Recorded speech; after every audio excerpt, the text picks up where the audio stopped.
நான் பிரெக்னெண்டா இருந்தப்ப எனக்கு சரியா தூக்கமே வராது.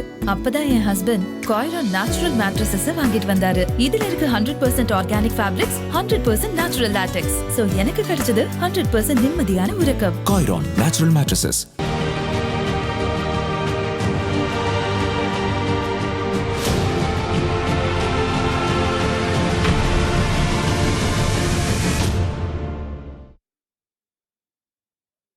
கடந்த கால தேர்தல்களில் தலைவர்கள் வெளியே வந்து பரப்புரை செய்தாலே மக்கள் பெருமளவில் கூடுவார்கள். பரப்புரையை கேட்டுவிட்டு கலைந்து சென்று விடுவார்கள்.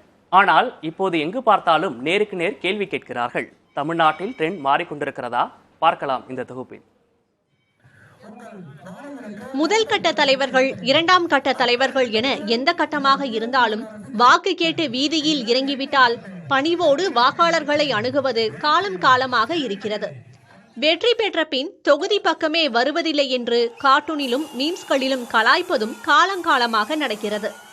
இதில் பிரபலமானவராகவோ பிரதான தலைவராகவோ இருந்தாலும் கூட மக்கள் இப்போதெல்லாம் நேருக்கு நேர் கேள்வி கேட்க தொடங்கியிருக்கிறார்கள்.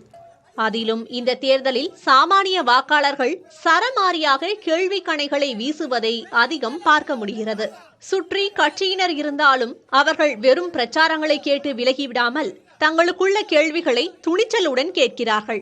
தென் சென்னை வேட்பாளர் தமிழச்சி தங்கபாண்டியன் தாம் எம்பியாக பொறுப்பு வகித்த அதே தொகுதியிலேயே மீண்டும் போட்டியிடுகிறார்.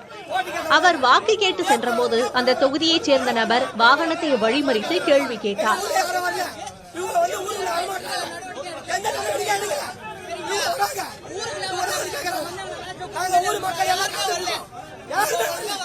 இதேபோல கடலூர் ராசாப்பேட்டை மீனவ கிராமத்தில் வாக்கு சேகரிக்க வந்த தேமுதிக வேட்பாளர் சிவக்கொழுந்தை பெண் ஒருவர் கேள்விகளால் வெளுத்து வாங்கினார்.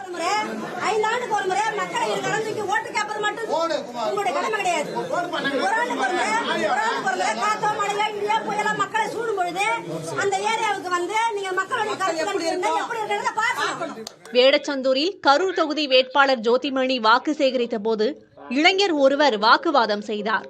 ஏற்கனவே எம்பியாக இருந்தபோது தொகுதி பக்கம் வரவில்லை என்பது அவரது குற்றச்சாட்டாக இருந்தது.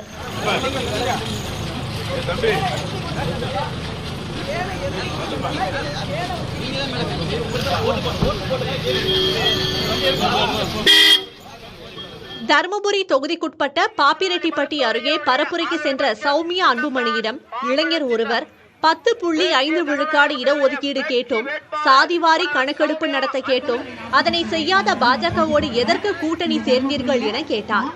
இதனால் பரப்புரையில் சலசலப்பு ஏற்பட்டது. ஜாதிவாரி கணக்கெடுப்பு 10.5 வாங்கி கொடுக்குன்னு சொல்லி அவங்க சொன்னாங்களா? ஜாதிவாரி கணக்கெடுப்பு வந்து நம்ம கூடாதுன்னு சொன்னாங்க. யாரு? மத்திய அரசு. அவங்களுக்கே ஆதரவு தெரிவிக்கிறீங்க.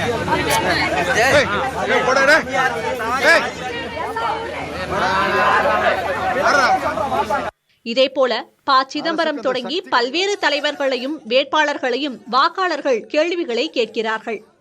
வேட்பாளர்களாக இருக்கும் வரையே அவர்களை கேள்வி கேட்க முடியும். வெற்றியாளராக ஆகிவிட்டால் அவர்கள் நமக்காக நாடாளுமன்றத்தில் கேள்வி கேட்க வேண்டும் என்பதுதான் சாமானிய வாக்காளர்களின் நம்பிக்கையாக இருக்கிறது. நான் பிரெக்னெண்டா இருந்தப்ப எனக்கு சரியா தூக்கமே வராது.